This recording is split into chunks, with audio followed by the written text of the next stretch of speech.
জ্ঞানপীঠ বঁটা বিজয়ী প্ৰথম অসমীয়া হৈছে বীৰেন্দ্ৰ কুমাৰ ভট্টাচাৰ্য তেওঁৰ উপন্যাস মৃত্যুঞ্জয়ৰ বাবে।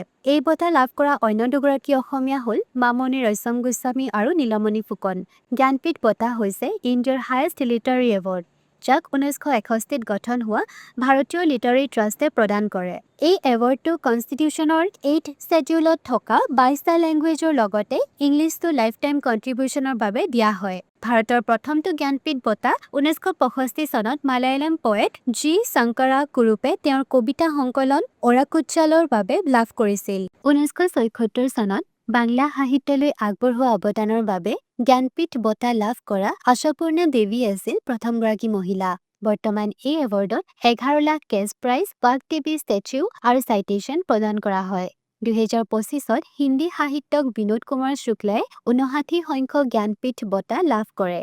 তেওঁ এই এৱাৰ্ড লাভ কৰা ছত্তীশগড়ৰ প্ৰথমজন সাহিত্যিক। মামণি ৰয়ছম গোস্বামীয়ে কোনখন উপন্যাসৰ বাবে জ্ঞানপীঠ এৱাৰ্ড লাভ কৰিছিল কমেণ্টত জনাবাচোন। তেন্তে আজি কি শিকিলা?